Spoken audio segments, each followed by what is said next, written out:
Hello there, my name's Ollie from MXE. Today I have for you the 2019 Ford Transit Custom. Now this one here is the crew cab, short wheelbase in a lovely silver, 6 cloth-lined seats and 41,000 miles on the clock.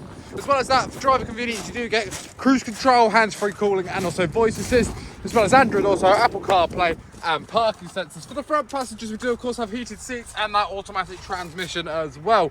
This does run on a diesel fuel type, and if I do just show you the rear 3 seats as well, you can, and of course see they are cloth-lined with plenty of room for the rear passengers. And the back just here. Now just to show you the load area on the back, even though this is a short wheelbase medium-sized vehicle and a crew cab, the space in the back is lovely and large. It is interior lit. There are some cargo rings just about to turn out any load you may want to carry, as well as an undented bulkhead, suggesting the previous owner of this van did only use it for light loads. And if you want to find out more about this Ford Transit Custom, then please do feel free to head over to our website, anchorvans.co.uk. The link is in the description below if you're watching this on YouTube, or if not, you can always head over to our site in Padworth, just outside of Reading, to discover more about this and many, many more of our vehicles.